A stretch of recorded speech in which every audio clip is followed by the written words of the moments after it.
start now, or you want to do it at 6:30?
All right, good evening, everyone.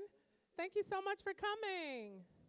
Before we get started, we want to defer to the man of the house, Bishop Terrain, and ask you to come up and maybe give some opening remarks before we get started. Thanks.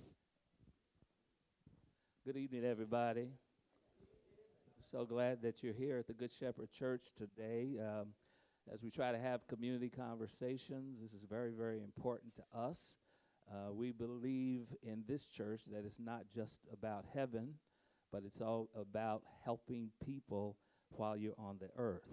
And this gives us opportunity to think about that and to talk about that and to make connections with people who can help us facilitate that. Associated Black Charities has been close to my heart for many, many years. Of course, it seems like the style and approach, the work that they're doing is a little different in the last few years, but I'm very happy to see what you're doing. Just a couple of housekeeping things that just occurred to me. You may not know where the men's room is, or the ladies' room. All the way downstairs, the men's room on the bottom floor, and ladies, there's a bathroom right in the kitchen. If you'll go to the left, we'll ask the ladies to use that one. All right? Thank you very much for being here. We're glad to have you. Thank you all so much. For those I haven't had the opportunity to meet while we were networking, my name is Chrissy Thornton. I'm actually the still kind of new president and CEO of Associated Black Charities. Bishop Terrain got it right in that we are showing up a little differently over the past year and a half or so than we have previously, but still very committed to making sure that we see progress in the lives of Black people and Black families and the Black community. Our organization is now 39 years old, and we have existed solely to mitigate the barriers and obstacles that have been created for Black people by structural racism. And however that work has shown up over the 39 years, we remain committed to that. And so before we get started with this conversation, I want to kind of just talk to you a little bit about what we've done in the realm of having them. When I got to ABC in January of 2023, we had a strategic plan that kind of had a vision for the next 5 years about what we should do and how we needed to help Black people. It was all about eliminating racism, which I don't believe we have the power or privilege to do in my lifetime. But what we did firmly believe is that we could start to break down some of the barriers that racism creates in the lives of Black people. We can help Black people know how to navigate structures where we're not safe, structures that aren't built for our success. And we knew that we needed to put ourselves back into the community in order to do that and to listen to our community members and to really hear about what's going well, what may need some improvement, what things are working and might need more resources to be highlighted. And so we set on a course last February to do that. And every single month since then, we've been in a community, primarily in Baltimore City. We hit most of the major neighborhoods in Baltimore City, and then we went out to Turner Station. And here we are today because we are committed to Baltimore County as well. Most people didn't realize that ABC is actually a statewide organization. We've been so uniquely focused on Baltimore City that people didn't realize our scope of service kind of expanded past that. But one of the things we do believe about Baltimore City is that if we are able to get it right for Black people there, not only will that trickle out to all of us in the county, but it will serve as a case study for other cities that mirror Baltimore in demographics and disparity. So we're talking about Memphis. We're talking about Detroit. We're talking about Newark, New Jersey, New Orleans, Richmond, Virginia, Cleveland, Ohio. These other cities where they are predominantly Black, and Black people make up the lowest wage workers. Black people make up the highest level of incarcerated individuals. Black people have the highest level of disparity, and the racial wealth gap is the largest. So we do feel like our focus on Baltimore City will bring progress to every other city and every other space where Black people are and live around it as well. But here we are today in Baltimore County. We have some people in the room I'd like to recognize. First of all, our board member, Ms. Celia Lowe. She also serves on the Baltimore County Women's Commission, so we're glad to have her here. Yes, and we have our board chair, board president, Tony Terrain, the second. Would you like remarks? Nope, you sure? Okay, I see representative from Congressman Nfume's office here. We have representatives from BCPS, from our law enforcement here. We have Mr. Phillips, Mr. Brooks, And we want to hear from all of you tonight. So make sure that you all come and talk to us about what your priorities are and how you're serving and what you need from us to support all of your great work who are in the room tonight. Our community convos are not a focus of me standing up here talking to you. We like to bring resources to the community, and we have with us the Maryland Volunteer Lawyer Services here for you to tap into. Bernard from our staff also has access to other resources that we tend to bring into the community. But we kind of just want to hear from you. What's working well? What are the pain points, in Baltimore County or in this community in particular? One of the things I've had the blessing to do is I'm currently in the current class of Leadership Baltimore County. And what that has allowed me to do is I just recently participated in a police ride-along right here with the Woodlawn Precinct. I just recently participated in an emergency room, experience where, we've done that. A hospital experience at Northwest Hospital, where I sat there and did some simulated activities there. And so I'm uniquely interested and kind of tapped into what's happening in the county. But we want to hear from you. So if you have resources, if you have great work, if you have concerns, if you have problems or issues, we want you to bring them forward tonight. Chevelle's taking notes. What we do is we take notes. We compile notes, and then we issue calls to action where and when they're necessary. So if the community needs resources, if you tell us your pain points around racism specifically, we like to highlight those, and we go from there. And so tonight I invite all of you to be our ambassadors and to steward your own community conversation.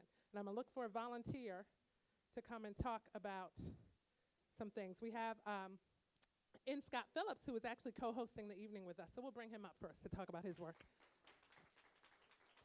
Good evening, everyone. And Chrissy, thank you. Thank you for doing this.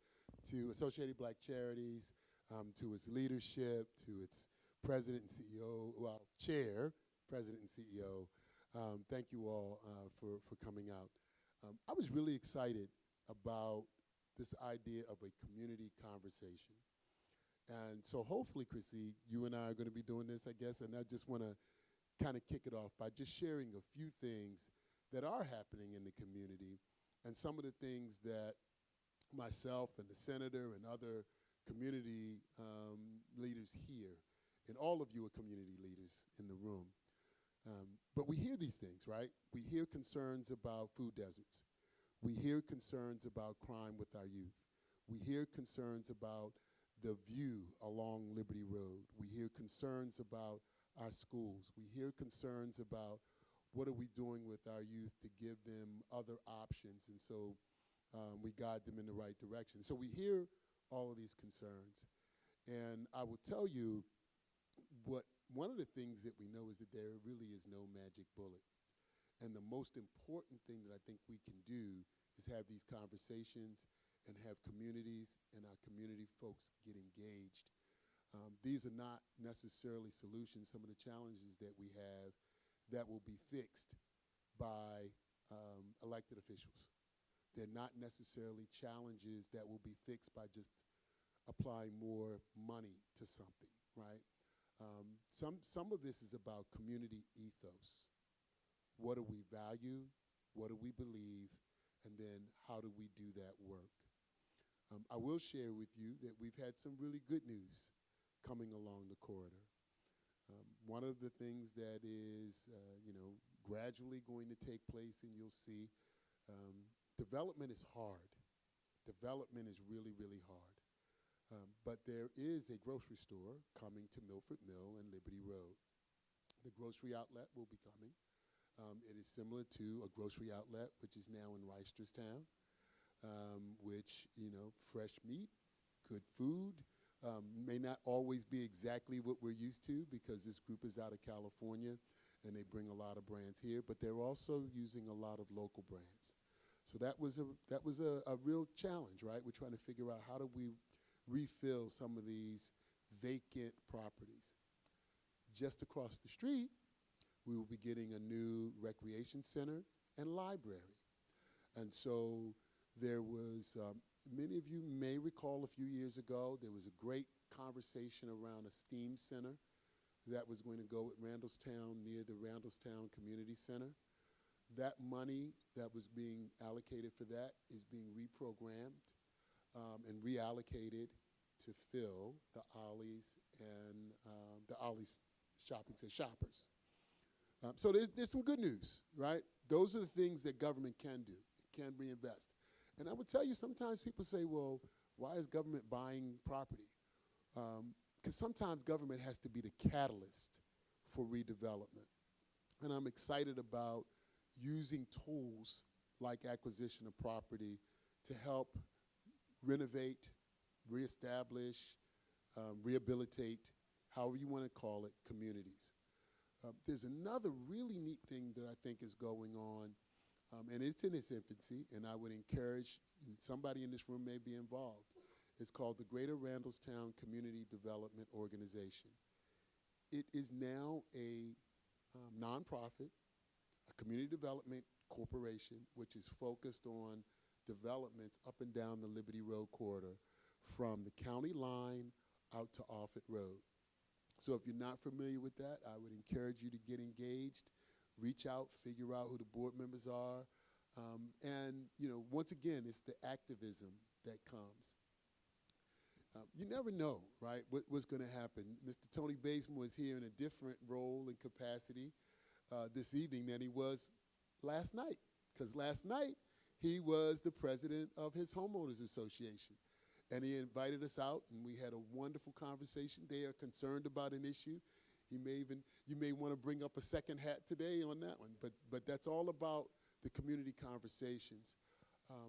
I think, you know, a few years ago, and I can never remember the acronym, Senator, you got to help me out, with Aaron Plymouth and bringing community associations together along the corridor. CCACGR, the Combined Communities of Greater Randallstown and something, advocacy. I only mention that because as we have these conversations, and you know, we've got different communities, we've got different folks represented, we've got the police department represented, the school system represented.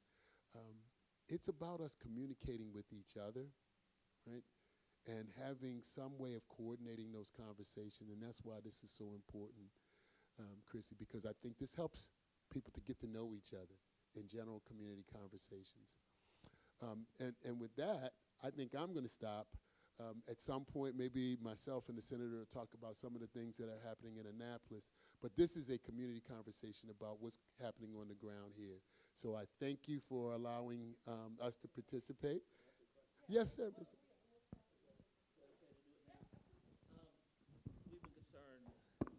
We've been concerned about 8212, which is across the street, Ollie's, about what's going to happen, because that, of course, impacts the value of our property and so forth and so on, and how our people are served. So we've been concerned about that, and you just told us, we've shared with that, and we did see that in the media.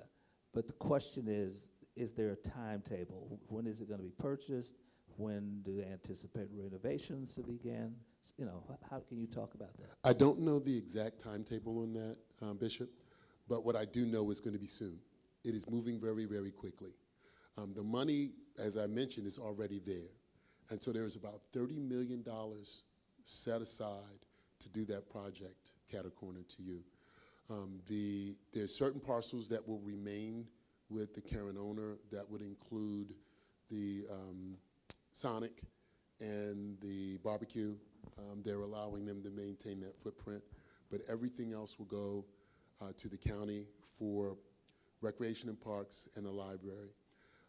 There's a really big push to kind of reach out to the community as we think about programming and design of the library, because we want it to be functional and to be really an attractive community space. Libraries aren't just about books, right? And we need that. In my mind, and this is what I'm hoping, is that we begin to create a community core, and the library is a great place to do that, where people come for all kinds of reasons. Perhaps they come to see a small show, right? Theater. Perhaps they come to just gather during the middle of the day. You have business people that are looking for some place to, you know, set up for a few hours. We really don't have that on Liberty Road. And so we're hoping that this place becomes really a multifunctional, attractive place to bring people in.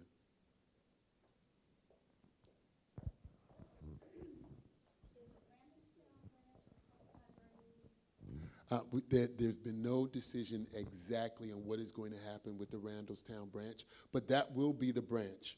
So that will no longer be the library.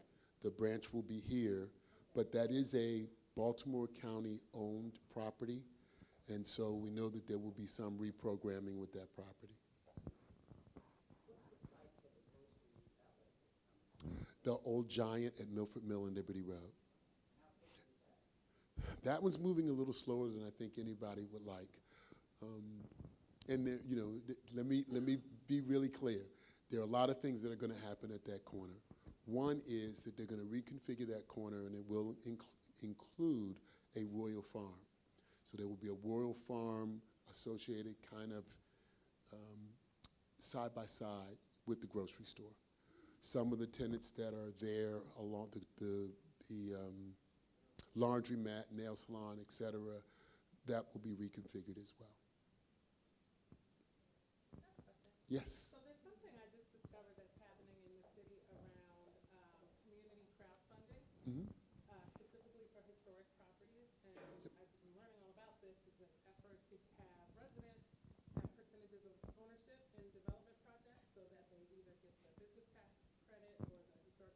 Is anything like that like on the horizon here to start to give community members some ownership as opposed to the government kind of taking over everything? Yeah, so interestingly enough, the movement even in the city was not necessarily, that wasn't government-led. One of the projects, if you think about Walbrook, down in Walbrook Junction, at the end of Garrison Boulevard, near Walbrook High School, that shopping center was done with crowdfunding, redone with crowdfunding. We have not had that experience here in Baltimore County that I'm aware of. Not Edmondson Village, Walbrook. Walbrook. I'm a church guy, so if you think about Moriah Baptist Church, I'm sorry, I'm just a church guy. I'm just a church guy. So if you take Garrison, you go past Wayland Baptist, you go down by Moriah. I'm a church guy, guys, I'm sorry. At the end of that, that's Walbrook. Yes, ma'am. You say Department of Rec and Parks will be across the street. Yes. What's in that building? Will there be activities? Yes, there'll be activities. Actually, pretty significant expansion. I know they're going to be putting in, I believe, multiple kind of basketball courts. There's even a conversation about putting in pickleball. Oh, my. So that would be, so, Chrissy, once again, there was conversation, right? But to that point, think about this, right? One of the things that a facility like this can do is attract people from all over the county. And when you're thinking about economic development, that's one of the things that we actually want. We want people to desire to come into our community that may not necessarily live here. At least I do, right? Because that increases the psychological value of your community when people are coming. Think about how we feel about everybody having to go to eat at a restaurant in Owings Mills, right? We're like, oh, we all going to Owings Mills, right? I want people to say the same thing about coming to Randallstown, whether it's for recreation, for the library, for the field that it brings, for some type of entertainment or show. Also, the Walgreens is gone. That was across from the Giant. What's happening with that? I'm not aware of exactly what's going to happen with that parcel. We're challenged, right? If you think about it, pharmacies and grocery stores are consolidating in a significant way. And so there are going to be, properties that have become vacant as a result. And so we have to figure out how we kind of figure out reuse for those properties. And on that, I should say this. A number of elected officials I know were invited this evening. Some are not here because many of them, actually, this is a week we talk about development. There is a very large conference that takes place this time every year in Las Vegas, and many of our officials are there trying to figure out how to entice developers to come into our community. So I know the county executive and our councilman and several other councilmen are away. And so Councilman Jones asked me to send his regards because of that. One more question. Yes, ma'am. So why is it that it's the Liberty Road corridor and this, you know, from, I guess, the city line out here, why are there so many vacancies in this particular area? I would say to you, once again, many of the vacancies are the larger buildings, and many of them they fit into one of those categories. They're grocery stores, consolidation, pharmacies, consolidation, kind of big retail stores, Ollie's, consolidation. The Ollie's and the Shoppers began closing a number of its stores anyway, so we kind of fell on that sword. Ollie's is a little different. The property across the street, and so this is great so people really understand the complexities of this work.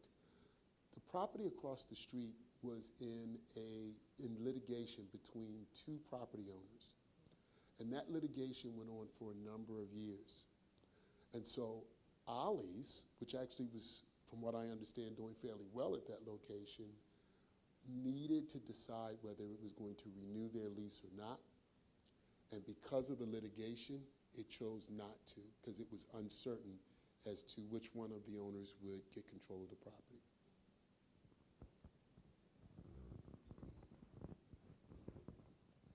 What is on other folks? Go ahead. I just went. Mm-hmm. I was just thinking about, you said that the rec center, the library is going to be at the property where the Ollie's was, correct? Yes, ma'am. So I guess my question is about whether or not, I know that there's a PALS activity center right there on Scotts Branch's property.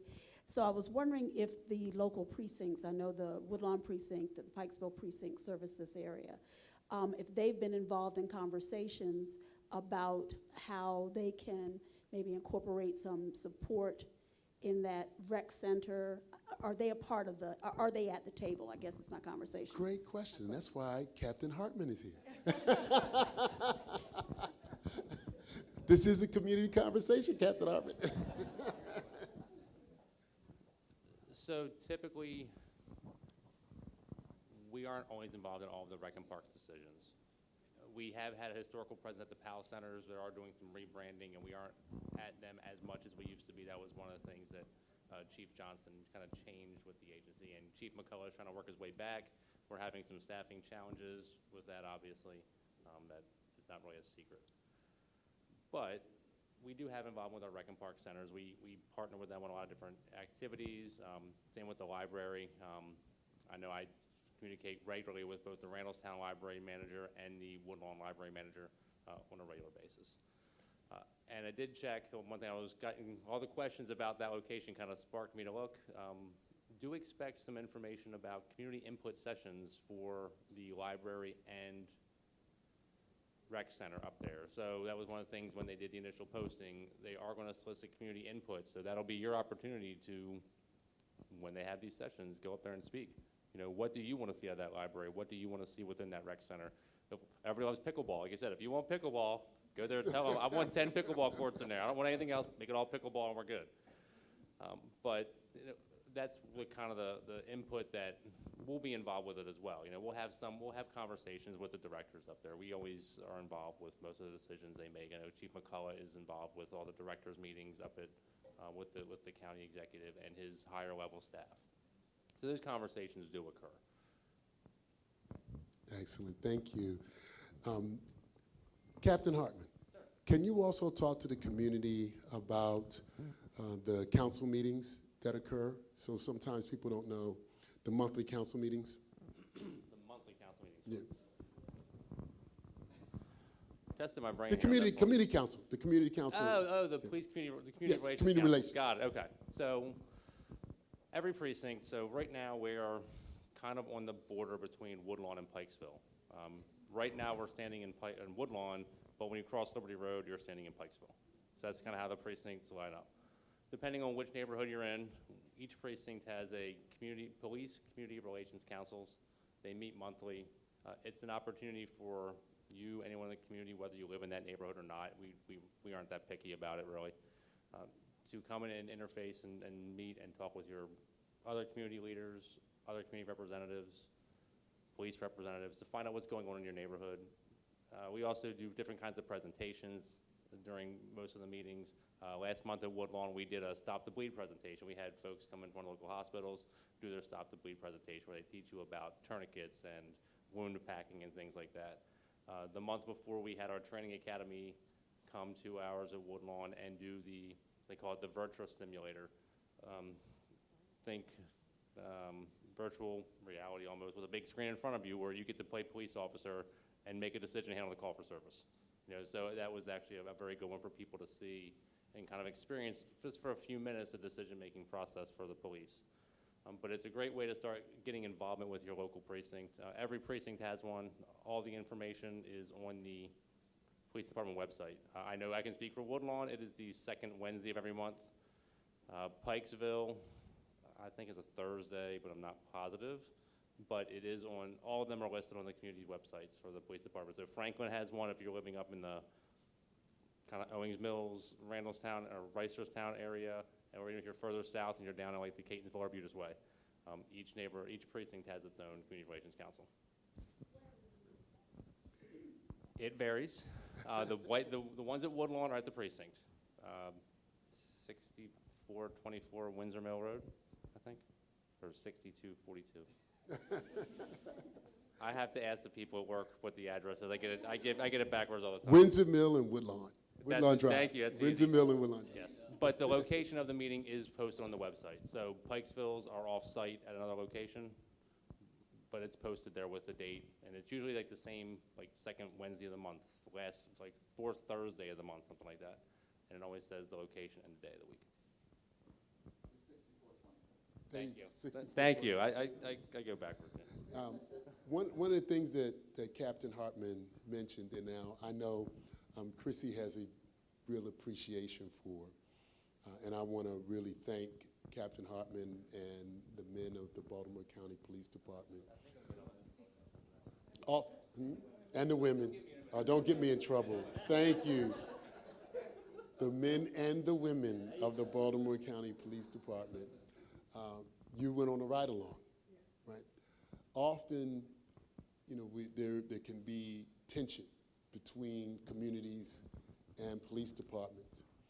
Many years ago, I went on a ride-along, and I also went to the police academy. I spent a day. Yeah, I spent a day. There is some appreciation you get when you sit in someone else's shoes, whether it is a police officer or a nurse or a business owner along the corridor, right? We might not be happy with them, but this idea of empathy and putting yourself in someone else's shoes as you're making your rounds, never know what kind of a day people are going through. And I will tell you, one of the biggest realities for me was doing the simulation with the police department and having to make very split-second decisions. It's tough. You guys have a tough job, so thank you for what you do in protecting us.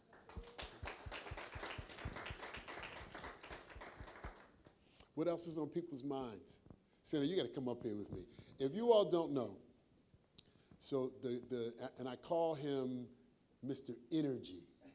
If there's anything you want to know about the energy industry in the state of Maryland, our senator knows it. He is one of the subject matter experts. But in addition to that, he is our state senator for the 10th district. He's been a business owner, so he comes from that perspective, and a wonderful dad and husband. So, but any other thoughts?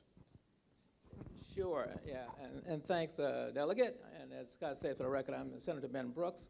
I part of that District 10 Unity Team, you know. Spent 8 years in the House, and this is my second year in the Senate, you know, and when we got together and decided, you know, that we were going to unify the 10th, you know, and, you know, we bring those interests that you all wanted to the 10th, and, you know, we said that the people wanted it, so we had to anoint it, you know. But we go to Annapolis there to represent your interests, you know. We want to bring home the bacon and do the things that you want us to do. One of the big things that has been on the agenda for a long time is we're trying to get to carbon neutrality, you know, and there's this lofty goal that we want to get there by 2045, what we call net zero by 2045. That's a very heavy lift. That's a very heavy lift. And I'm trying to see how do we get there without factoring in one of those energy sources that everybody has some major concerns about. And I don't know whether or not you know it, but 40% of the electrons that we use in this state come from one nuclear power plant. 2 reactors, but 1 power plant. That's in Calvert Cliffs. And 40% of those, here again, of those electrons come from that plant, you know.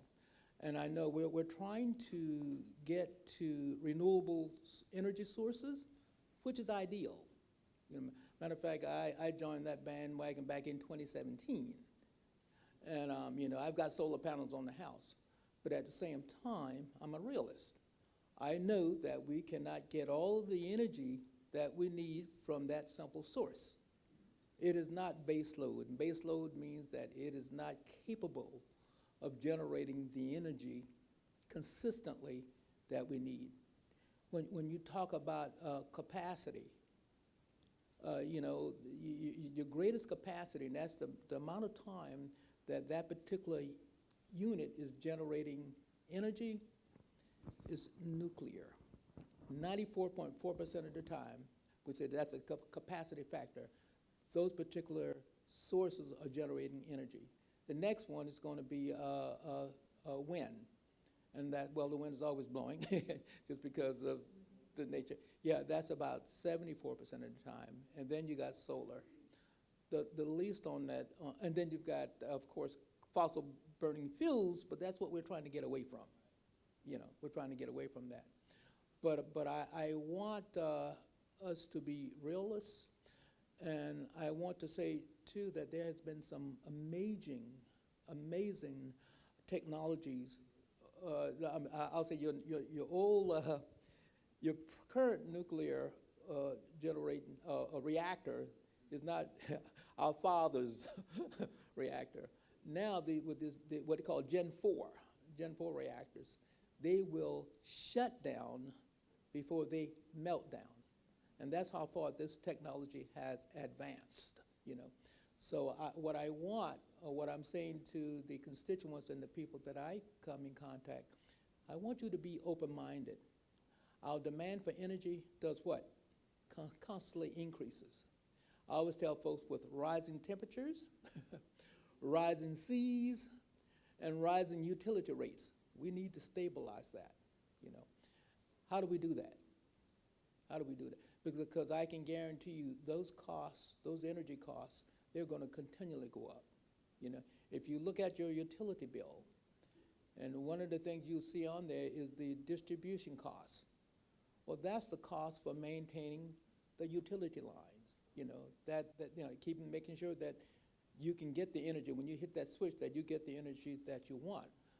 They've got to constantly upgrade those. And of course, that cost, due to what we call a rate case, the utility companies will calculate what that cost is, and that cost is passed right back down to the ratepayers, you know. So we want you to be aware of that. What you can do to mitigate that cost is try to keep your usage down. You need to become very familiar with what they call peak hours, you know. From 5 until 9, at 5 in the afternoon to 9 at night, those are peak hours. Your rate, your kWh, kilowatt hour cost, can double during that period of time. or from, I think it's from 5 to 8. You gotta look at the bill, either just Google your peak hours for BGE, because that's our provider. And make sure you wash those clothes and do all those heavy things that you're gonna do during non-peak hours. and then keeping your costs in. And then if you're in a situation where you can purchase solar panels, do so. You know, there's what we call, well, it used to be called the ITC, investment tax credit. You could get a 30% reduction on the cost of that project. And by doing such, in the payback time, you know, well, the federal government will give you 30% off the cost of that project. And that goes now. It was supposed to sunset, but it got extended to 2020, by 10 years to 2032. Plus, Baltimore County will give you a $5,000 credit toward the property taxes. I think they're about maybe 2 or 3 years behind on that. And the state of Maryland will give you, it's $1,000 now, Kim, or $2,000? Did it go up? It's $2,000 grant. So the savings there are tremendous. And then here again, the payback time is 6.5 to 7 years. So I tell folks, that's a good deal, and even Stevie Wonder could see that. So I'll turn. I don't want to take over from the delegate here, but those are some of the things that we should really be thinking about. And then if you're not in a position to put the panels on your home, then you could become a member, a subscriber to a solar community, And we got a bill passed last year to do that. And then you're guaranteed with at least a minimum, if you were LMI, low to moderate income, a minimum of 20% reduction to what it costs on SOS, Standard Office Service, what you normally get from BGE. All righty, I'll turn it back over to you now, Delegate. I know you might have some questions. See? See, I knew it. Yeah. I knew it. Yes, indeed. Actually, I'm switching gears because my question, I wanted to get maybe some input from Mr. Bazemore before he leaves. That has to do with the building of the new schools in this area. I know that they're doing, the Scotts Branch is going to be extensively developed, and it's probably going to house at least 800 or so children. And also, just a few streets over at Bedford Elementary is also is in the process of being enlarged. That building is actually pretty close to completion. They may open in the fall, I believe. But at any rate, I guess my question has to do with the rezoning, some discussion about that, how it's going to impact the communities. Kids are going to be moved out of their neighborhood and kind of bused to different areas to kind of equal this all out. So I know all of that is going to happen. I know there was a meeting at Scotts Branch on May the 9th. I could not attend, but I just would like to hear a little bit about what's happening with all of that. I don't know if Mr. Bazemore, if you know any about that before you go.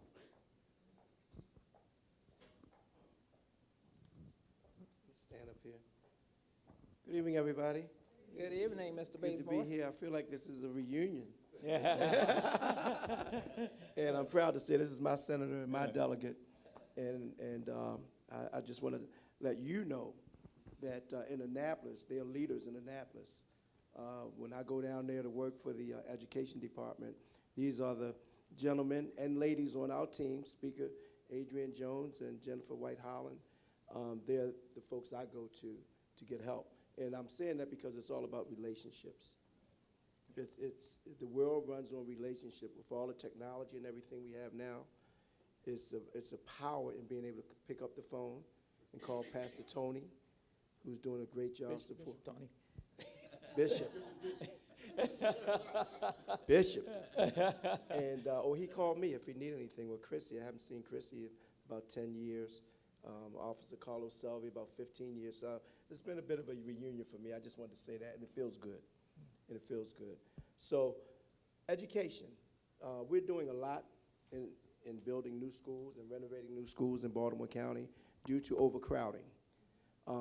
These gentlemen here, they fund, I believe, 40% of all of our capital projects. Baltimore County government funds 60%. So thank you. Thank you. We're well on the projection with the projects that we have in the pipeline right now to tackle our overcrowding issue, and especially here in the northwest area. Dr. Rogers would be here tonight, the superintendent, and I want to thank the delegate for inviting her. And so I'm pitch hitting for her, okay? So she's at the school board meeting tonight and overseeing our school board meeting. And we have a 12-member school board. It's a hybrid school board, 4 are appointed by the governor. And want to thank this governor for appointing, Governor Moore for appointing some great folks. And then the other 7 are elected. And then there's 1 school board member, so that's 12. Student. Thank you, sir. And so they're having a meeting tonight. When I leave here, I'm going to actually go up there. Those meetings go until 10, 11 o'clock at night, so I'm good, actually. But as far as Scotts Branch Elementary School, that's a brand new school that we're going to build. Brand new school, state-of-the-art, 21st century, all the bells and whistles, something that we all can be proud of. That's right behind what the delegate was talking about, the rec center, right, and the library, which is going to be state-of-the-art. So right here in the epicenter, in the heart of Randallstown, there's some quality development going on. We have another school, Bedford, that's online. We have Summit Park Elementary that's online. These are new, brand new schools, 21st century schools that we're building to increase our capacity. Deer Park Elementary School is going to be built in a couple of years. Raekwon just asked me, Congressman Quicey and Fume's representative was asking me about Lansdowne High School. That's going to come online. We're building that school, and it's going to be online hopefully this upcoming year. So there's a lot of good things happening as far as capital projects and construction. It's a lot of money. It takes about $60 million to build an elementary, about $100 million to build a high school. And if it wasn't for these gentlemen and ladies down in Annapolis and our county executive and council, Councilman Julian Jones, we wouldn't be in this position. Now, when we build new schools, when we renovate new schools and create capacity, increase the capacity, it automatically triggers a boundary study. Yes, ma'am. And so because you're going to have more space. And so then you have to draw, make the boundaries appropriate to that. And that's the community input meetings that they have. At Scott Branch the other night, I believe they had the design team come in and show the design because they're in the design phase of that project. And it's beautiful. It's going to be absolutely beautiful. That's going to be a 2 to 4 year project because once they finish the design, it's got to go through a whole lot of, other things. But in 2 to 4 years, we will have a new, right, and that's going to coincide with the library. It's going to coincide with, and I'm excited about what's happening. And let me say this too, let me back up. These things we see happening, they started 5, 6, 7, 10 years ago, right? It takes a while. He said it, development is a while. And so the CDC that we have now representing this corridor, it is a good time to be here on Liberty Road in Randallstown because that CDC, their sole purpose is to redevelop this Liberty Road corridor and get the amenities that we all want on Liberty Road. It shouldn't be where we have to go to Catonsville, Frederick Road, or Owens Mills to get a good dinner, to have good schools, and all the other amenities, because this community has, I've always felt, been a tweener community, where when developers came in, they would look at Frederick Road, they'd jump over Liberty and look at Reisterstown Road. But now we got attention on Liberty Road because we got one of the highest median incomes in the whole county, right here in Randallstown. And so the amenities that go with that is what we deserve and what we're getting now. And a big part of that is schools. And so I also want to say, on behalf of Dr. Rogers, please tune into the board meetings. Please come up and let your voices be heard at the board meeting. It's critically important that everyone is seen in Baltimore County and heard. We have a majority minority school district now. We are hiring all the time. If anybody, family member, friend looking for a job, tell them to call me. I'll connect them with HR. We are a $2 billion business, the school system. The Dr. Rogers just put forth a $2 billion budget. Right now it's in the council's hands, and we're all holding our breath, and they'll do fine. They're not going to cut it. But they can cut the budget. The county executive can move things around. He's already approved it. Now it's in the county council's hand. And Thursday, we're hoping that we get our full funding so that we can do all these things that we want to do. But show up at the board meetings and let your voices be heard. It doesn't have to always be about complaining about things. It can be to highlight the good things that we're doing. Like the church here. When you first came into the community, you went right over to Scotts Branch. You connected with our education foundation, Feed the Homeless, coats, clothes, Scotts Branch Elementary, and a couple of other schools that this church is actively involved in. And so I've been working with them for the last 2 years on that. That's what this is about. This is what you brought everybody together to say, there's power in us sticking together. There's power when I can make a call and say delegate, like I did, and ask them to come to my community meeting last night, and both of them showed up. There's a power to, if he calls me, Tony, I need this. There's a power in us connecting. I'm reconnected with ABC. I'm reconnecting with the police department, because sometimes we get in our silos. I'm so busy in the school system, but my heart is in the community. But you know how it is. You go to work and you look up and it's 9 o'clock at night and you ain't had lunch. And so this is what I think is a part of the renaissance in Randallstown, Liberty Road, is having meetings like this and staying connected. And any questions you have about the school system, any information you need, you can contact me. I'm gonna leave some of my cards back here. And it doesn't matter. It could be a personal issue. I'll get you to the right person. Or if you just wanna know what we're doing in the school system, and yeah. Go ahead. Well, delegate, because I don't know the time. I'm gonna let him take the question. Okay. I just had, before you answer that, Bishop Tony, you had asked earlier, what will this do to the church's property value? Yeah. I can categorically say that it's going to elevate it. So, okay. And he knows. Yes. Okay, yes. Okay. Another question, do you have any timetable for the Scotts Branch project? 2 to 4 years. Yes, sir. The elementary school, that brand new school, is going to take about 2 to 4 years. Right. And to let you know, Dr. Rogers, our superintendent, who's amazing, absolutely amazing, she's pushing all of these projects. So, but that's the timeline. Our construction people say, Tony, don't put us in a box. Construction is construction. But hopefully sooner than later, but 2 to 4 years. Yes, ma'am.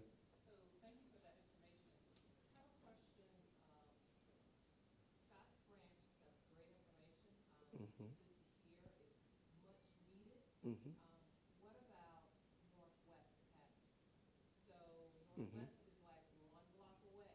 Mm-hmm. So those students who matriculate through Scotts Branch, their own middle school is going to be Northwest Academy.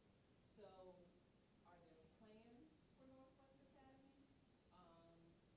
Is that on anybody's radar? And what are the conversations that are being had about renovating, building a new building, but for that community or that population to result? Right. I know that Dr. Rogers, and I'm not on the academic side.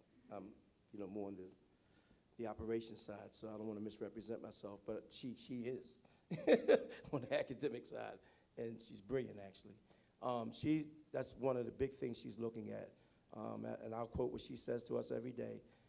We exist to educate children. You can build all this stuff and do all this stuff, but the bottom line is we got to educate children. And I need to hear that sometimes. All of us do. She is lining up curriculum right now as we speak. She's going to the science of reading. We got a big grant from the state. I keep thanking her because can't do it without them. A big grant to help us with the science of reading, which is a proven academic, what do you call it, science-based? And it actually works. And the governor's behind it, and we're doing it statewide. So what she's doing is focused like a laser. And we need this because there are achievement gaps. When we look at, and you talk about equity, and right, we have an equity committee. And so she's looking at lining up the academics so that when you come from Scotts Branch and you go into whatever middle school you're zoned for to high school, that there is a pipeline, that there is a connection, and that that education continues to not be interrupted because, oh, when I was in Scotts Branch, I had this. Now I'm over at Northwest Academy, Health and Science, and they don't have that. And that's what I like or have been. So she's lining that up as we speak with the school board. And they're all focused on that too, the academics, because it doesn't matter all the new buildings, shiny buildings, I always say, it doesn't matter if the children aren't learning and progressing, right? And it doesn't matter if we build all this stuff and we're not safe. We need our police department. You can build a Taj Mahal, people don't feel safe, they ain't going to it. And so, like a laser, I can stand up here and tell you that we're looking at these MCAT results that's gonna be coming out, and I feel strongly that you're gonna see, you know, because it's been about 15 years that we've been trending the wrong way. I'm keeping it real. And so I believe we're gonna start trending in the right way. As far as the capital project for Northwest Academy, I'm not 100% sure if that's in the pipeline, but I will ask, and I'll give you my card, and I'll get back to you. But that academic piece I'm excited about, because at the end of the day, if we don't close the achievement gaps, and that's, so she's focused on that. So I just want to put plug-ins for the schools that are not being renovated Mm-hmm. and are not having new buildings. Because I'm a retired educator, Mm-hmm. and also because I've lived in the Northwest Corridor for over 30 years or more. Okay. In addition to the fact that I taught in the Northwest Corridor. Oh. Started my career at Scotts Branch. Yes, ma'am. But my concern is this. When I was, coming out, when I was beginning to end my career, we used to make comments about the haves and the have-nots. Mm-hmm. Mm-hmm. Because it was blatant. The schools on the Northwest Corridor, we would look at some of our buildings, and we did not have some of the things that were had in the central area of Baltimore County. Yes, ma'am. So I guess my concern is that, yes, we're getting new buildings, and that's great, and I'm excited about that, but we also don't want to forget about Hernwood. Yes, We don't ma'am. want to forget about Hebbville. We don't want to forget about the other schools that aren't going to be, Mm-hmm. that aren't going to get a shiny new building. Right. And those Right. teachers are struggling to get what they need for their students. So I just, I'm putting a plug in. I don't know how that can be articulated, but we want to make sure that the schools that are not being renovated are getting what they need. And Yes, we ma'am. don't have that disparity, Mm-hmm. that has existed in the county for many, many years. That's a big, wow, that's brilliant because that's a big part of everything we do is equity, especially on this west side. And the reason we did what we call a My iPass, multi-year improvement plan for all schools. Huge plan where we actually outlined for the next 15 years schools that are going to be built, renovated, rehab, boilers, all of the capital stuff. So we have a My iPass plan. One of the things we got to do as a community is make sure that the school system doesn't deviate from that My iPass plan, because maybe someone over here, advocates, raise their voices, and I'm gonna tell you about budgets. Budgets, money can be there, then you blink your eye and be like, well, where did that money go? It was there, I saw it, because money can move for priority projects. And so what I'm saying is this superintendent and this board is focused on that like a laser to make sure there's equity and that we stay as close as we can to that My iPass. That's why you see all the things happening. We're getting ready to get a CTE center on the west side. CTE center, because like me, I didn't go straight to college, right? I had to work. I had an apprenticeship program and got a job, and worked 2 jobs. And then I was an adult learner. So what about me? What about my daughter who needed to get a job and, went back? So there's a whole group of kids that are not necessarily going to college, even though we push everybody there, and we should. But there's a group that want to be an apprentice, want to get a license. There's this whole cyber field now. I talked to one of my IT people. They said, Tony, you know where the jobs are? I said, where? He said, artificial intelligence, cybersecurity, and you can get a certificate and make, right. So And so I'm saying we are focused on that. We're getting a CTE center right here on the west side. Right. It's we just got the building, the Bedford, not Bedford, I'm sorry, I've been talking about Bedford so much. The Campfield Early Learning Center. Yes. Right, that's going to be the site of the new CTE center. And so, yeah, and Delegate Cheryl Pasteur was behind that. I have to give her a shout out. She's been working on that for 20 years in the delegation here. So, yeah, I can stand up here and honestly say that we're going to keep equity as a focus to make sure this west side get what we deserve. And there's a lot of good things happening right now. It's a good time to be here. Yeah, I haven't been this excited in 20 years. I'm getting a nod over here. We okay? Yeah, okay. I want to bring a point, though, because I think we have all the right players in the room. And I don't want to sing Kumbaya so much that we don't tackle some of the issues that we can address together with the schools and government and police and everybody in the room, community, church. You know, one of the things we have our eyes on as ABC is juvenile justice. And so when we looked at me doing that police ride-along, right? And I did. You see how fast that happened? I did provide testimony on the bill this session, but when I did the ride-along, they identified this Bank of America ATM as one of the hottest spots for robberies and crimes, you know, from the Woodlawn precinct. The same thing is happening over in the Franklin precinct on that Reisterstown Road where all that new development is happening, the great stores that are there and businesses that are there. But I wonder how much of it is happening and how much of it is profiling and how much as a community we need to intervene with the young people. I think I need to have a better understanding of bagless Baltimore County. I think that sets some of our young people up for failure, walking into stores with no bag and walking out with stuff in the hand and all that kind of stuff. I just want to kind of have that conversation with the right players in the room to see what we should be doing as a black community to keep our children safe. So perhaps I can level set a little bit. This past year, well, 2 years ago, there was juvenile justice reform, actually 3 years ago now, juvenile justice reform, and it was pretty significant, right? And the idea that we would not criminalize our children and we would figure out ways to address some of their behavior without criminalizing them, particularly our little children, 12 and under. There was a backlash, if you will, and there were really a lot of concerns about not holding children accountable. And so this year, we kind of went back to the legislation that was passed 3 years ago, and we came back a little bit on that legislation. And so, okay. And so in that, some of the changes are as follows. 12-year-olds and under might be arrested and could be detained. But I think we found a balance. 4 major categories. 1, guns.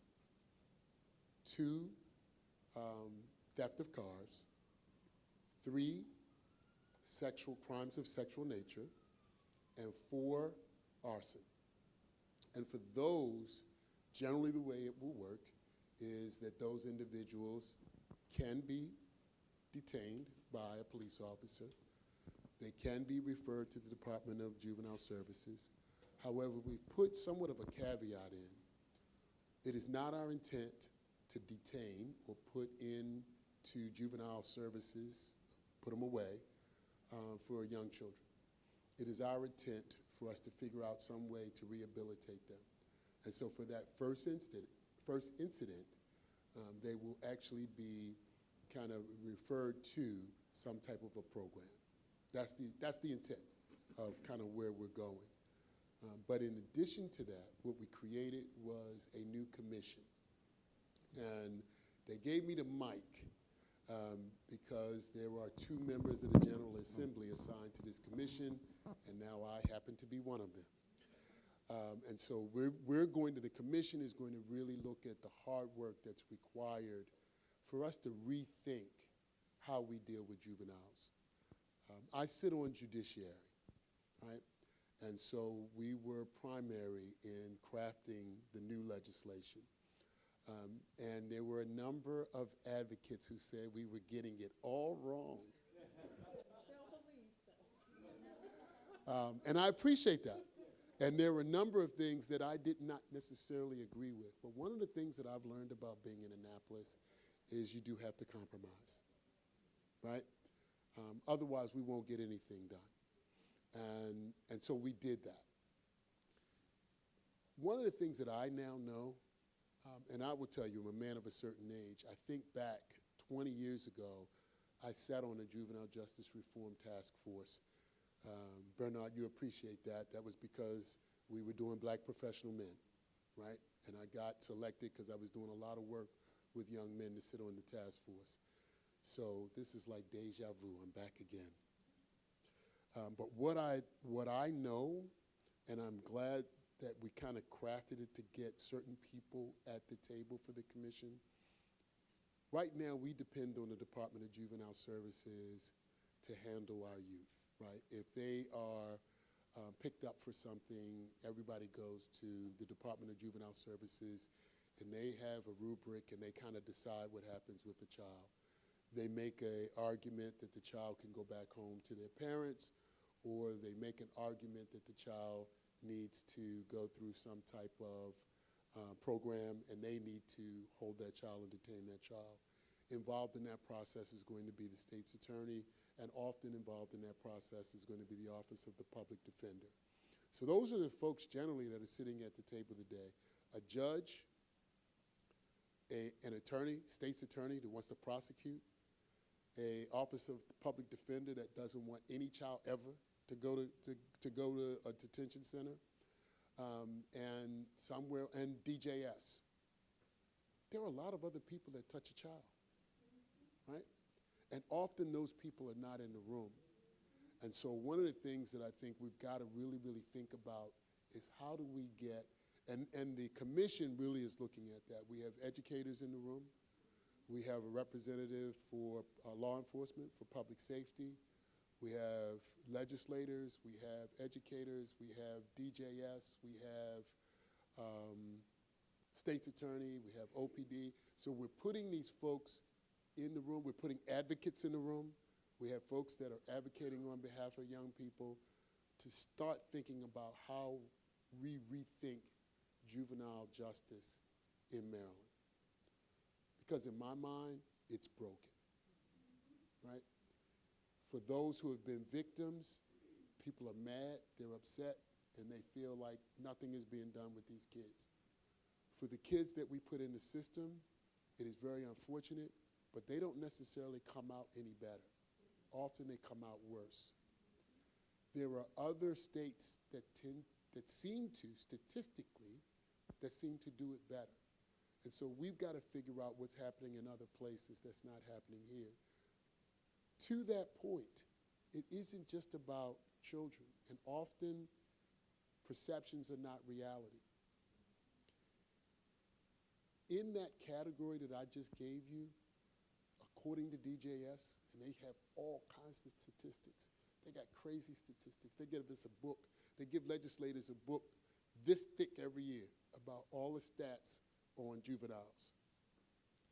And when you look at it, on the deep end, when I talk about guns, sex crimes, car thefts, 12-year-olds, right, involved. I'm talking about the little kids. In 2022, the number was like 275. And we're all screaming about these little kids. The number was 275. Right? Is it fair that we put all of this on the kids, on the little kids? I don't think it is.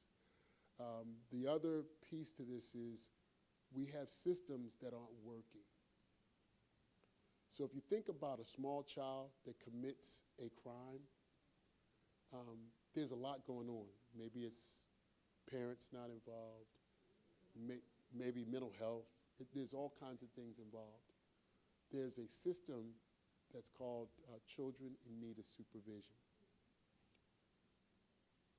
We don't know why it doesn't work, but it doesn't work, right? police officers, Captain Hartman will tell you, I asked the question last year this time. I said, how many children do we send in Baltimore County to children in need of supervision? The SINS process. In Baltimore County Police, I think it was like 12, right? It was very low. It was very low. Okay? The only county in the state of Maryland, it wasn't just Baltimore County though. This wasn't it was a Montgomery County thing. It was the only county that really used that process, and I thought it was really odd, was Charles County. And you ask the question why? Nobody can say. So it's one of the other things that we've got to look at. We've got to look at how do we really provide wraparound services to these children who are crying out for some reason, some shape or form. Got a question right here. Yep, go ahead. Well, first of all, you're speaking about the services that need to be provided. You can't If forget. you turn the mic towards you. No, just turn it towards you. Turn it towards you. You cannot forget the parents, grandparents, uncles, whoever's dead and who needs to be alive. And whatever services happen outside of the environment where the children are actually living or existing, they have to return to that same type of environment. And that's the detriment to a lot of kids, because we have not figured out as a group what to do, and how to save these children from those environments that they're existing in or being abused in or dying in. And that's for that part that you just talked about. Right now, I'm interested in the fact that Baltimore County is planning or reducing bus services to children in our communities, and which means if they live a mile, it's a mile? Okay. A lot of our communities don't even have sidewalks. So I would like to see the bus services remain the same. At least do something to help these children who are trying to go to school. That's it. So Tony, I know that's a question for you, but one of the things that, at least in the past, there were a certain set of rules that had to do with children walking to school and having access to sidewalks and having living a certain distance from the school. I don't know if that's changed dramatically, but it was a mile or less, right?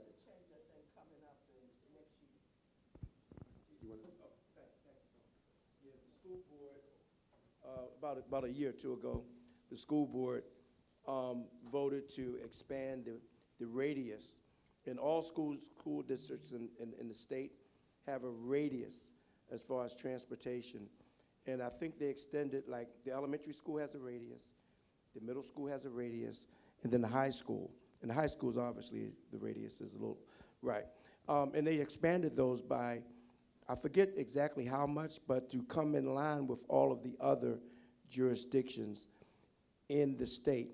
One of the things that was happening a couple of years ago, and I'm sure you heard it on TV and radio, was the severe bus driver shortage. Severe. When I say severe, I mean severe. And in Baltimore County, I want you to imagine this. M&T Stadium, where the Ravens play, they hold 70,000 people when it's full, right? We transport every day in Baltimore County over 70,000 students to and from school. We do a good job of it. We get them home safely into school. But if you can visualize M&T Stadium, that's a lot of students. And so what's been happening, once when they sent those letters that said they were expanding, if your child the previous year was within that mile radius, but they extended it to 1.25 miles, and now your child is not in that radius to be picked up, obviously that's a concern for that parent. So what we're doing is, and again, I'm here, they do take into consideration safety, sidewalks, our Department of Transportation has to look at that. As a matter of fact, I was inundated with so many emails from parents who were citing that it's not safe for my daughter or son. I would get that to the transportation department. They will investigate, and if they deem that not to be safe, if you got to cross a Liberty Road or you know, no sidewalks, they will investigate and they'll make changes. The good news is that our bus driver shortage, that severe bus driver shortage that we had a couple years ago, has gotten a lot better, and so we have more buses that we can put out there. And Baltimore County is huge. If you ever went from here to Essex or Dundalk, or went from Dundalk or Essex to Lansdowne, River, Baltimore, it's a horseshoe, and it can take you an hour easily. And I'm not even, has anybody ever been up in the Hereford zone up north? You can, an hour or so. Imagine buses have to traverse that every day with 70,000 students. 70,000. Next time you see a football game, think about that, because they sell out. So, right. But I'm going to give you my card. If you have individual issues like that, that's one. I'm the liaison, so one of the things you can do is get me those type of issues. Okay, thank you. That was a good point. Good evening. I think that there is a health equity in the Randallstown area. There aren't a lot of health services for preventative care, especially for women. And as you know, we have one of the highest maternal death rates. So I think that we need to do a better job in the Randallstown area of making sure that people are able to get the preventative care that they need so that we can reduce the health disparities. And I don't see a lot being done in that area. And I don't hear us talk about it a lot. Because like when you think of Northwest Hospital, that's the major healthcare facility in the Randallstown area. They do not have women's health services. They do not deliver babies, so you have to go to Sinai or you have to get to somewhere. They're not a trauma center, so if you're injured or hurt, you have to go like really far. So I think that we have to do a better job here in making sure that we can reduce the disparities among the people that live in this community to make sure that they can be their most healthiest and vibrant. That's an excellent point. Thank you. Excellent.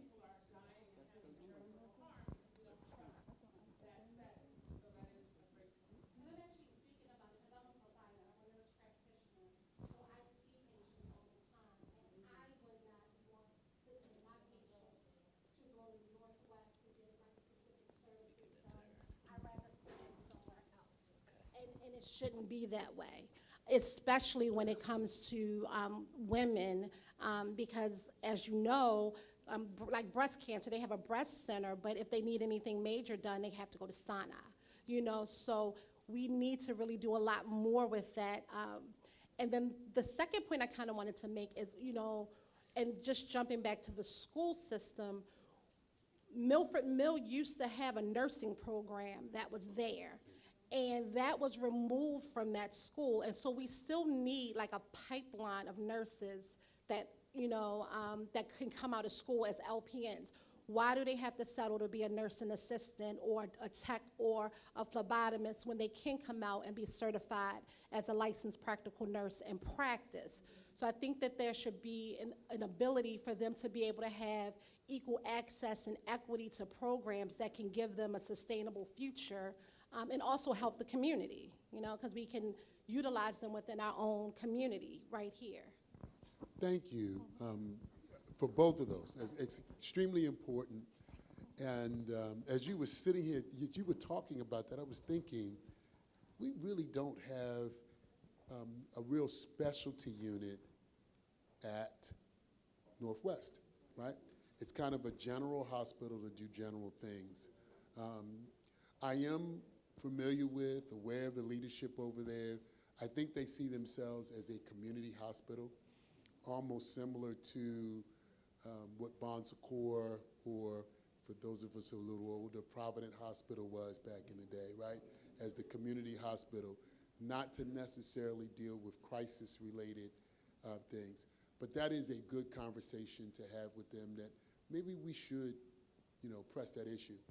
And as legislators, I think we might have something. I have to lean on my senator to go back and have a conversation about that. In terms, it was another one, education. You were back on education, and you tell me what you said now. I was saying that. Oh, the nursing program, the nursing program. So one of the things in terms of programming, as the CTE program comes back into our area, that's not in the 10th, but it is here in the Northwest. As the CTE program comes back, it is my hope that they start looking at emerging industries or industries that have real high need, like educators, like nurses, et cetera, and we begin looking to do that at our new CTE center. So keep that in mind, and I know they're taking copious notes over here so we can say things. I want to shift just a little bit, because I see my friend, my former next-door neighbor in the audience, Mr. Donovan, and we talked a little bit about economic development, business ownership. We talked about the Randallstown Community Development Organization, and one of the people that's in the middle of all of that is Donovan. So Donovan, yes, you can clap for Donovan. Mr. Island Cuisine himself. But Donovan, can you kind of share what's going on with the Community Development Organization? Well, I can tell you, we're trailblazing right now. Okay. And we have managed to put together, the other Donovan is here as well. Mr. Donovan Cunningham is also a member of the board. But what we're doing is... Both are restaurateurs. I've eaten at both establishments. You all need to go visit. Okay, go ahead. That was the ad. What we are really working on is the development of the Liberty Road corridor. What we would like to see the corridor look, what we wanted to see looking like, not just today, but tomorrow, and how to preserve home ownership, why we want people to move back into this area. What can we bring to the area to let, when students graduate, they're not thinking of going away and not saying there's no sustainability in the Randallstown area. How to let homeowners say, hey, my house will worth more in the future. Let me grow my family here. We're looking at all the different areas through the board, how to develop a sustainable environment and a safe area. The signs, the buildings, every single thing we're looking at piece by piece, stores that are coming into the area. Also paying attention to the other businesses that are not taking care of the neighborhood, what we're going to do about it, how we're going to ask the community for support for these endeavors, the development, the sustainability. What can we bring into the community? What is missing with the help of the community? And we are really, really working very, very hard in getting these things moving along. Now, you guys are in the process of finding an executive director, is that correct? Oh, absolutely. We are looking for an executive director at the moment. We found one yesterday. Ah, great, congratulations. We found an executive director yesterday. Yes, we identified who we would like to be our executive director, and that was, we identified that yesterday, and we're happy for that. Yeah, definitely. So I'm going to challenge ABC, because that executive director is going to need some, mentoring. Absolutely. All right. I'm looking back. I'm looking at the chair and the president, and I'm saying, we as part of there you go. As part of this growing organizations, they're a brand new organization, right? So they're going to need more established organizations to reach around to help them to grow. They got a brand new board now, a brand new executive director, and we want the Randallstown CDO to be successful. All right, we're going to take one more question. We got a couple. Oh my gosh, I'm in trouble. Wait a minute. Wait, I don't know. This might be a loaded question. I know this might be no. In this one, I'm getting ready to be in trouble. Okay. So before this question is asked, there's some people in the room that I need to acknowledge. First, on behalf of Senator Kim Shiloh, who is the Senator's Chief of Staff. I have Vanessa Clark Brooks, who is my Chief of Staff. So if you all need anything, reach out to Vanessa. I have my summer intern, who's also, a resident of Baltimore County, Gabby. She's a student at Clark University in Atlanta, and she's hanging out with us for the summer. And then I do have, let me start with my mother-in-law, Mom. She's in the audience. There you go. And my daughter, Erin. And Kaylin was here as well. The teacher was here as well. She stepped out. And the most important, my boss is here, you all. My boss is in the room, and she's getting ready to ask a question, my wife, Valerie Phillips. So we go.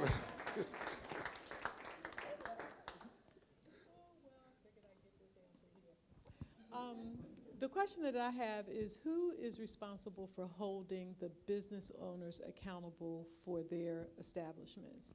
And I think sometimes something as simple as keeping the area clean, just doing basic power washing to their buildings, just so that it makes the Liberty Road corridor look better. Because, when things look better, you feel better, you do better. So who's responsible for that? That's a great question. The business owners are responsible for their space. So if they're leasing a property, they're responsible for caring for that. One of the things that is happening in a number of communities, and Donovan's going to jump in, because I know he always keeps really pristine area around his businesses. But one of the things that I know, from a legal perspective, from a government perspective, you can do one of two things. But you can only do it if it's egregious. If a property is in disrepair, then there's the process of fining the property for not maintaining. A great example where that has happened along the Liberty Road corridor more than once. If you think about Whitmore Shopping Center, behind Whitmore Shopping Center is a vacant parking lot. The owner of Whitmore Shopping Center also owns that vacant parking lot. And he has been notorious for not maintaining that parking lot. And what did the county do? Came in and fined him. He didn't do it. Eventually they cleaned it up and they made him pay for it. But that's egregious, right? It took months to get to that point. So what do we do in a community like ours? Once again, earlier on I talked about values. What are our values, right? What do we do in a community like ours? Some of it is just the general conversations we have with the business owners when we walk into the store, right? There have been a lot of conversations with the Walmart. At one point, you'd leave there in the evening and it would be trash everywhere and they wouldn't clean it up. Sometimes it's still like that, but often now they do that because the community has talked to them over and over again. But we could also consider tools. One tool that you're very familiar with, right? And doing special taxing districts. We haven't gotten there, where you do something like the Downtown Partnership, where you have people that all of us collectively, we contribute to this idea that it's the community good. One of the things that I'd like to see the Randallstown CDO is to begin to think about things like that. How do we collectively create a value system? How do we collectively create an ethos that says this is important for the whole community? And the whole community, we're not going to wait on Towson. We're going to collectively get together and we're going to do this ourselves, right? So, my thought. If I could, we used to have what we call LRBA. That was the Liberty Road Business Association, and we had a host of members up and down the corridor. I think over that probably faltered about 2 years ago, and we need to see what we can do about bringing that back. And it was similar to like a chamber, you know, and but that definitely needs to come back. And as a member, what they used to do periodically, go up and down the corridor, pick up trash and debris. They would meet with those owners who were not keeping their property up to the standards that we would want, and we would have conversations with them. That definitely needs to, that particular type of organization definitely needs to be re-energized. I know the CDO, they're dealing primarily with communities and whatnot, and I don't know whether or not they're going to have a piece of trying to generate that type of organization, but that's something we've been thinking about, and that's something we definitely need to do again, something similar to a chamber. Thanks. Yes, I'm glad you touched on that, because I wanted to let some people who are not familiar with the CDO, we have explored some things similar to of that nature of the LRBA. How we are going to intervene with different businesses like the trash. What are we going to do about it? How are we going to educate business owners? How are we going to educate other members of the community of keeping our community safe? We started working on those issue by issue by issue, identifying them. Now we're looking for solutions. So we are working actively on solving some of those issues that you're talking about, just like the LRBA and steroids. Excellent. So, wow, this has actually been a pretty good conversation, I think. And from our perspective, it's important to hear your voices, and so we thank you very, very much. I think I'm going to be looking at Chrissy and ABC's notes probably as much as they are. We are wrapping up. I understand we're kind of rolling out on time. I want to thank you all for coming out this evening, and I'm going to give the mic to my senator. He's the senior statesman of the district, but I want to thank Chrissy and Associated Black Charities for, yes, please. For having the forethought to do these community conversations. I hope this is not the last, and you will come back and you'll help us out in doing yet another one. And I hope everybody has gotten something out of today, right? You learned something that you didn't know. You met someone that maybe you had not met before. To the business owners, I thank you all for coming out. I really, really appreciate you. But when it says it takes a village, we are that village. So it takes all of us. Thank you all very much. Thank you. First, I want to thank my delegate for hosting this, and Bishop. Yeah, thank you, sir. And I'm Chrissy, and just as importantly to all of you, This person told me once, he said, people say what you expect, they do what you inspect. So you got to keep us accountable. And here again, you voted to send us to Annapolis to represent your interests. And you hold us to that, And we're not doing this to get rich, are we, Scott? No, this is somebody once asked me, why do you think they pay you in Annapolis? I said, just to get rid of the change. So yeah, but here again, the love, the desire is to represent the interests and make the life of Marylanders in general, but the 10th Legislative District constituents better. Yeah, so thanks, and I really enjoyed being here and entertaining the questions that you ask. Thank you both so very, very much. We're so grateful that you gave us your time and all of the wonderful answers and allowed the questions to happen today. Thank you all for attending. We want to stop and thank Bishop Terrain for opening his house to us, letting us come in and do this. We do these conversations monthly, so if you have access to maybe a different part of Baltimore County, you'd like to see us show up there, please let us know. We'd love to continue having these conversations throughout the region. ABC is new, different, vibrant. We ask that you connect with us. There's some information on the back table. If you like how ABC is showing up and you want to tell somebody, tell the board chair. He needs to hear that, okay? With that, we're going to thank you all for coming today. Wish you a blessed and safe travel home. We're going to ask a couple of our special guests to come up for a picture, and we will see you all sometime next month. Thank you for coming. Good, man. Good job. Yeah.